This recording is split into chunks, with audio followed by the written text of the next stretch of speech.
God-sized story. Hello and welcome to another episode of God-Sized Stories. I'm very blessed this week. I have two guests that have been on recently, but now they're here together. The Zdrincs. Welcome. Glad to be here again, Craig.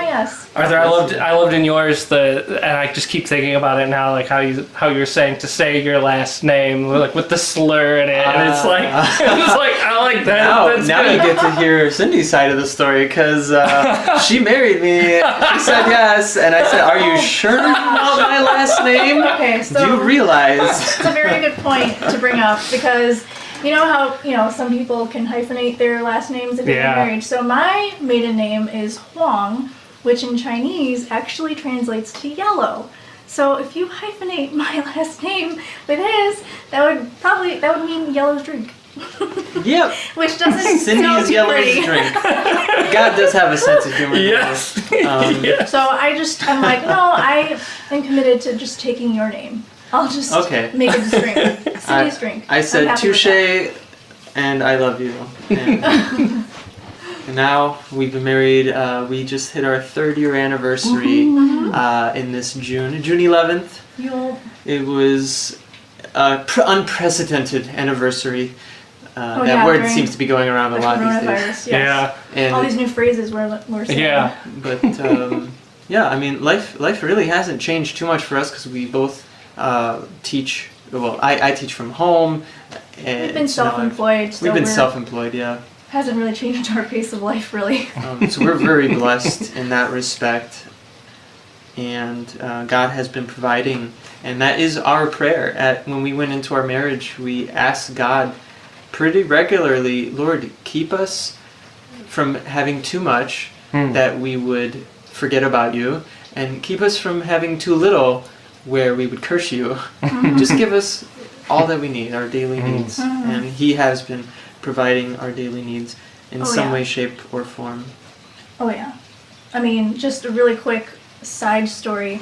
We were doing our budget meeting one month recently. This was during the last few months of coronavirus, so I can't remember exactly which month, but we were doing our budget and we were creating, how much we needed for expenses, and then how much, obviously we're going to be bringing in. And literally, to the dollar, we had exactly what we needed. And so that was mind-blowing. Not only that, it was a rounded number. It was 50 cents. We were literally 50 cents surplus. So God gave us 50 cents more than we needed. God, thank you, Lord. We had 50 cents more than we actually needed to pay all of our bills. So cool. Our groceries, gas, all that stuff is taken care of. So God is good. He answers prayers. He is mighty indeed. Yeah. Yes, He does.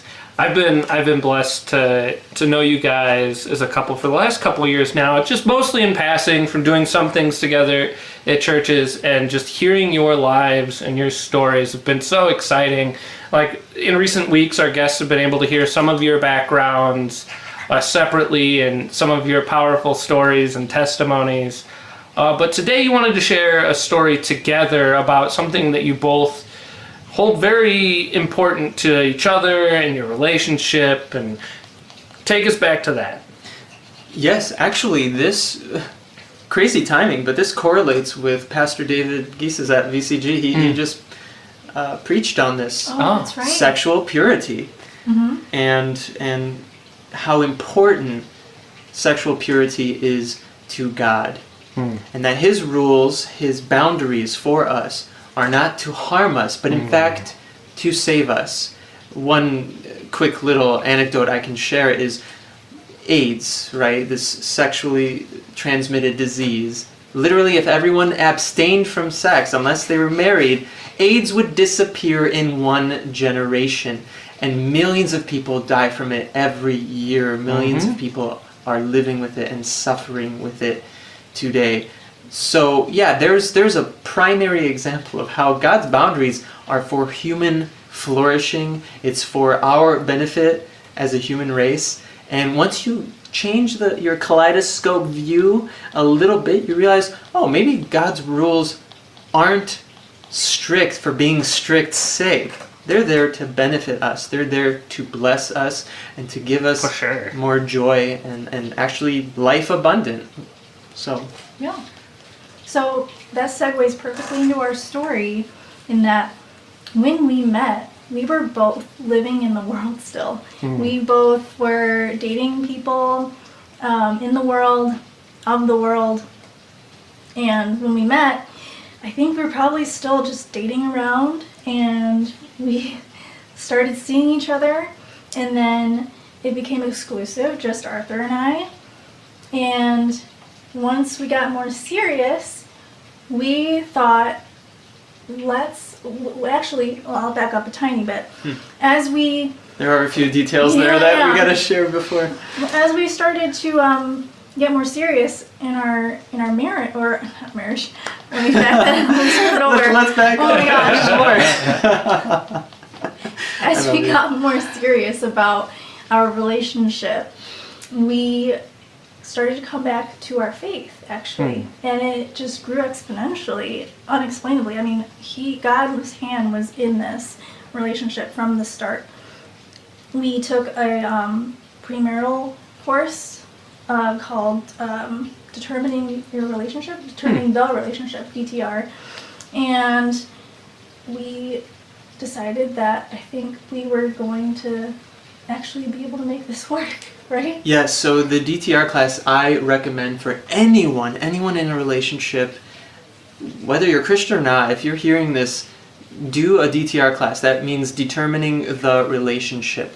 And it just asks you those hard questions about whether or not you're actually compatible. That's a very key thing. If you can't agree on some of the most base philosophies, you're not going to have a happy marriage, and you're most likely going to end up in a divorce. So it's very important to take the class, and I don't want to mention names because, branding, but Sure. Basically the teacher that was doing this online class said his goal is to prevent people who are together from getting married if they're not meant to be together. That's his ultimate goal. His what he does is he breaks people up. He breaks people. He's in the business of breaking people up. So that was If fantastic. it's not meant to be, then it shouldn't be. Yeah. Right. And now, so a little bit of me. I shared my testimony of how I was a womanizing bastard. I had a different girl, almost every other week, and coming home with me, and so I was living in the world, broken relationship after broken relationships. I eventually got so jaded. I had trust issues. I've been cheated on. I've been lied to. I've cheated on other girls, and it's in a way I also did that with Cindy before we got serious. And I was really a womanizing bastard up until this key point where Cindy and I we sat down and we realized we're done with this. We're done with this game, this dating game, the way the world has taught us, the way social media, the way movies and TV has taught us about this is how relationships work. So you have to date X amount of time, you have to do this and that, and then live happily ever after. Like Disney. We started out. You have to live together first, all that stuff. Yeah. You know? There's all of these false, I guess, thoughts and preconceptions we have because of our culture around us. And we were done with it. We were sick and tired of this game of heartbreak. And we sat down and we had a serious conversation of so this is before we did the DTR class. We want to be completely transparent with each other. We want to be completely vulnerable. We want honesty. That's what we both cherish value that most. a lot. We Yes. value honesty, transparency, no matter how bad it hurts. Mm-hmm. We Rather love than to the tell truth. the truth Yeah. to each other. And I have hurt her with my truth when I share it, and she has hurt me with her truth. And we're working through the mess of our lives for the past few years. We're working through it still to this day. And It's better to do it with clarity Yeah. than with all this muddled, hidden secrets or anything you're I don't know how you're actually feeling. No, we just put it all out there. you got to put all the cards on the table. Yep. That's the key for honest, clear communication and dialogue. You're not going to get anywhere if you have walls built up. And so you have to remain vulnerable. And I want to encourage your audience to remain vulnerable in your relationships. if you're married in your marriage, you have to be vulnerable, because if you have a wall up, that inhibits your ability to not only give love, but to receive love. And God wants us to have a life abundant on this side of eternity. And you're not going to get that life abundant by keeping your fists clenched and your heart clenched and not letting anyone in.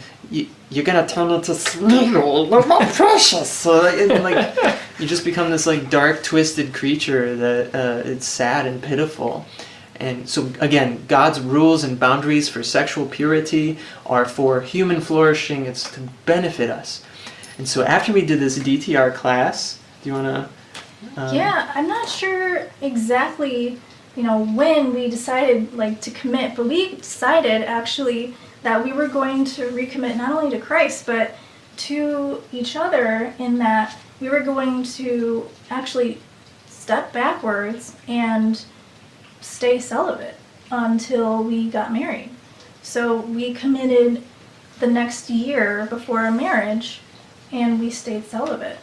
We remained abstinent, and though Abstinent, that's the word. Yes. Celibate is something else, isn't it? Celibate is dedicating your whole life to remaining abstinent, which means no sex. Yes. And we, very early on with counseling with our pastor, he said, basically, ask yourself this: if you can't imagine yourself living a life without sex, don't think you can be a celibate.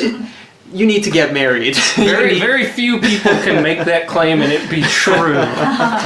And I was like, yeah, no, I desire this. I desire to selfishly promote my genes. And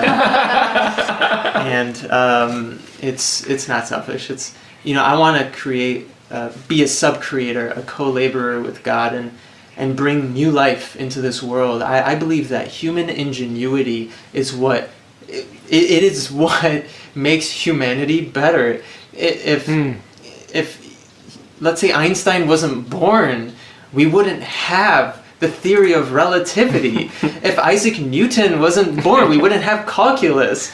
So it's in human life where ingenuity exists, where technology and medicine and art and music, all these beautiful things that can happen. So I want to be a part of that story by bringing life into this world with my beautiful bride. And we're still not there yet. We're not ready. We're getting our nest ready, so to speak. But yeah, it's definitely it's all to live that abundant life, right? That's what God's rules are for. That we may have life and have it abundantly.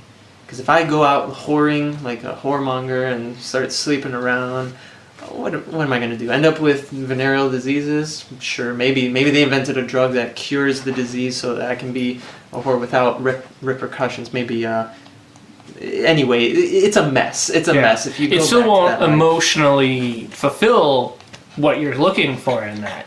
Right. Like King Solomon, right? Yeah. Oh, primary example. That dude had 600 wives, 300 concubines. Yeah. And you wonder why he wrote the book of Ecclesiastes.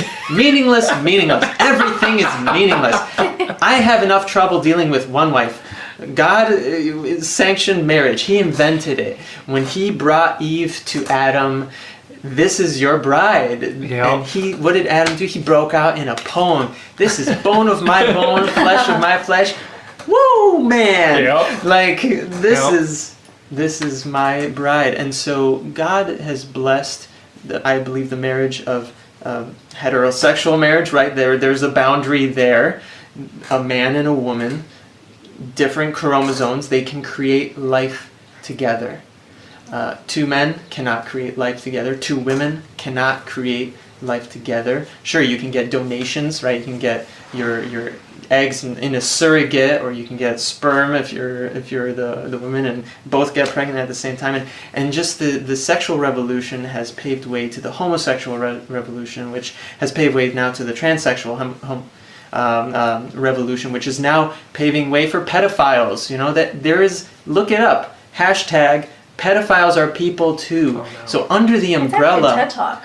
Someone made a TED Talk. Under the LGBTQ I, B, A through Z, we're going to end up getting pedophiles under there unless they draw a line. So even the gay community has to decide within their community, where do we draw the boundaries?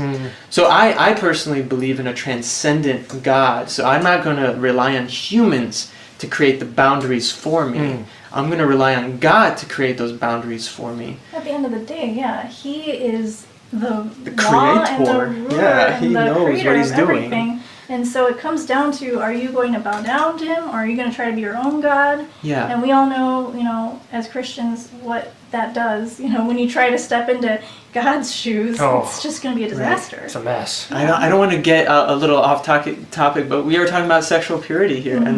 And so in our marriage, Cindy and I have learned that at the end of the day, you have to bend the knee to God. You have to make that choice. He's not going to force you to do it. Right. He is love. God is love. So He's not going to force you to do it. It's your prerogative.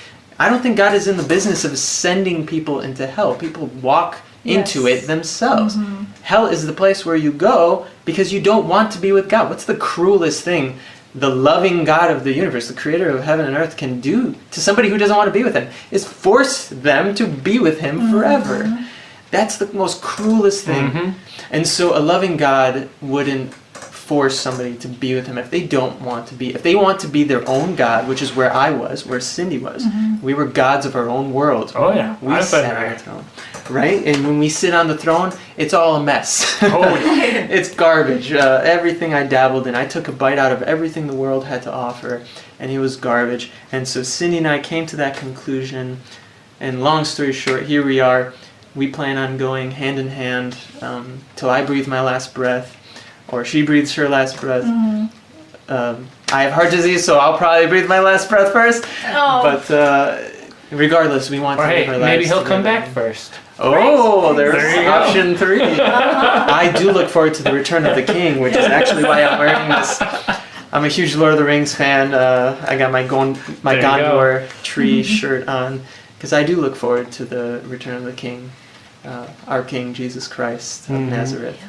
Well, I'm just so blessed to hear that because it just brings me so much comfort, especially people of our younger generation, willing to just in general make commitments like that towards each other, because let alone making commitments to God, that, even taking that out of the picture, a couple taking the commitment to each other to be and not even just the abstinence thing, the fact of you guys claiming that you're going to be completely open with each other, and the power that is, because I love, the only way to really get rid of darkness is bring it to the light. And I feel if you're keeping stuff in, it's not going to get for the devil. Exactly. It's not going to get any better.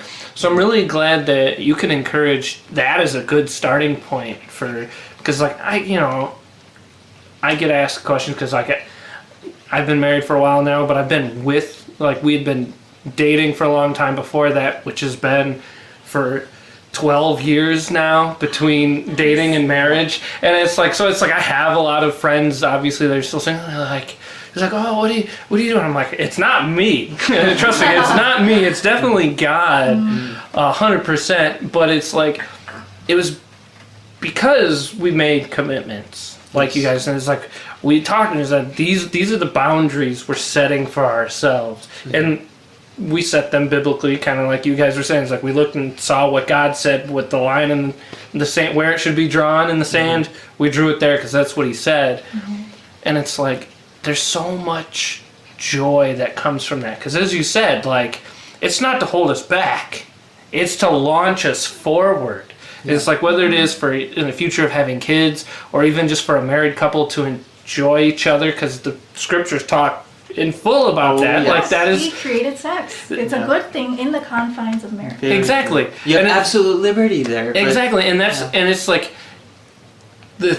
the appreciation of it when you're, as you were saying, Arthur, staying in the framework that He's built. It's if you're going to build a house, you start with the frame, and then you don't start building randomly off of the frame, otherwise the house won't stand. You have a frame to follow, and it's there's so much of it out there, and people just don't want to follow it. And as you said, that's the path they're on.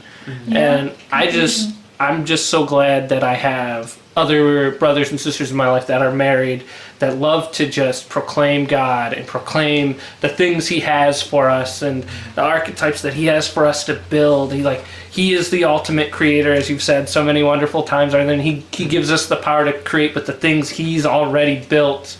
I love that idea where, what did you call it, a sub-creator? Yeah, we are sub-creators. Yeah. I'm stealing from J.R.R. Tolkien, Yeah. who coined that term. And I love that thought because we have so much power, whether it be from little humans or art or whatever he has for us. It's so encouraging. So thank you guys so much for spending this time with me. Thank you so much for sharing your heart with the audience. I really hope that they pull the so beautiful truth nuggets out of there that come from Scripture. I love that everything you guys do, it's I got to go back to this. Yes. This has got to be my baseline or I've got nothing. Yes. I love that. And it's It really has stood the test of time. I mean, human wisdom and knowledge fades away, obviously. Here the pendulum is swinging back to communism in the West when I thought we were done with it. My father escaped communism. Yeah. It's a bad thing. It's not good. Marxist ideology is evil. Everyone's equal, yes, but equally poor. So, the Bible is the center of focus for us. And It's more freeing, actually. Yeah. it allows you freedom to actually enjoy here's life. where it's Counterintuitive, Yeah, really, it for It really is. the narrative that people have heard from pastors, and it does play a part. Pastors preaching incorrectly about sexual purity or incompletely about sexual purity, and so it just looks like a vice, or a boring life. It really But does. people don't know when you're married. Oh, you can enjoy the full freedom of the sexual experience with your one significant other, and this there's spouse. total trust, and there's it's just not that love, that trust. Oh, it's beautiful, and it's getting more and more beautiful the older we get. And it's the idea too of the two becoming one, which it doesn't happen outside. Break the framework off, and it's no longer two becoming one. It's just two searching for what they want. Right. And it's so much more powerful and beautiful, like he created it. Yes. Yes. Yeah. Instead of what do you call that? When you give and take. A transaction. So in a marriage, in a healthy marriage, Cindy and I, that's what we were done with. Going back to the beginning of this talk, we were done with transactions. I give you this, you give me this. Yeah, so that is not love, people. Yeah. That is not love. No, it's not. No. Love is freely given by choice. It is sacrificial. It means I'm willing to take a bullet for my wife. If there's somebody holding a gun out, I'm going to jump in front of her to protect her life because I love her and I value her life. And I want to serve her. And so Christ is the best example again. He the way he died showed for us, right? For his bride, the metaphor there that Paul talks about. I love it. It's a metaphor that shows us the love of God, and unfortunately, marriage is it's a broken thing in our country and in the world, and it's something we hope to change. So, could I do a shameless plug? Please. If I may? So, Please. Cindy and I are both artists. We're both creatives. You can watch my stream on Twitch. I'm going to be painting every Sunday, 12 to 4. Just look up Arthur's Drink. I'm sure Craig will. I'll link links it. or I'll whatever. definitely link it. And then, but together, even before we were married, as we were getting serious about our relationship, we started discussing, what can we do to really leave the world better, a better place than what it was. And so we came up with the idea of fusing our talents together. Her film, amazing editing abilities, her amazing coloring and film knowledge, with my graphic design and artistic sort of director. You have a director's eye. I have a director's eye. I see big picture, and she sees the beautiful little details. Yeah. So I call everything myself, when we how you say sub-creator. yes. I like to call myself a little weaver. because I like to There put you go. together all It's the clips. Yeah. Because God's obviously the big weaver. He's the big ultimate. weaver, yes. He wove us in our mother's wombs. Yeah. Fearfully and wonderfully made we are. Psalm 139. Read it if you're pro-choice, because God clearly speaks against it. Sorry. But anyway, so here's the shameless... So I'm going to many stop people talk preaching. about Sorry. Maybe I should be a preacher. I don't know. Maybe that's what this platform will be. So I'm going to preach. Oh my God. No, I'm just kidding. So we're gonna combine our different skills and assets together to create artisans. It's a play on our names. Art, the Spanish Y, which means There you and. go. Sins. Instead of with an S, it's going to be a Z, since That's awesome. we are Oh, Mr. and Mrs. Zdrinc. So we're going to we soft launched artisans. There is nothing out to show for anything yet, but COVID-19 has actually allowed us to sit down and really brainstorm where we want to go with it, how to do it. We've actually had time from our daily grind to sort of build up our vision, mission, and values, and what this company is going to do as a creative company to create wholesome content with an eternal perspective. And that's really what we want to do, is create wholesome content with an eternal perspective.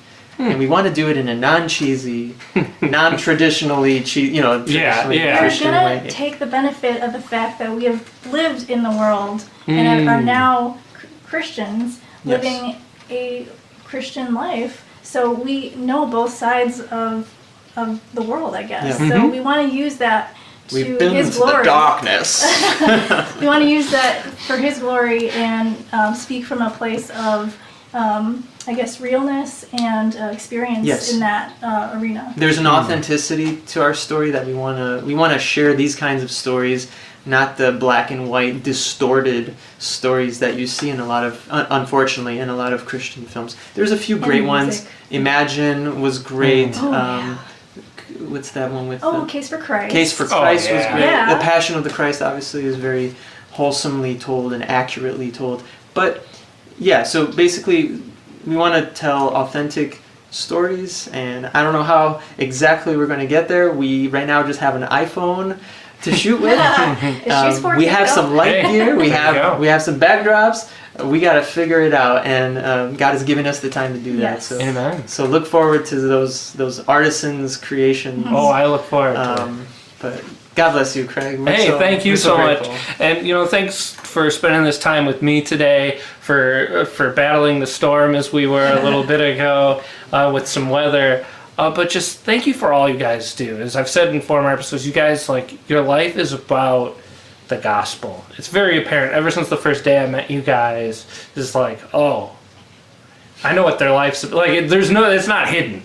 Like it explodes from you. You can't have a conversation without it coming up, which is great. Yeah. Which too many people are afraid of that. And your guys' marriage is that too. Because obviously, if you both are that, obviously your marriage is that too. Like it's so wonderful. So I thank you for everything you allow God to use you for in your lives, and I so look forward to the future, to seeing what He has next for you guys.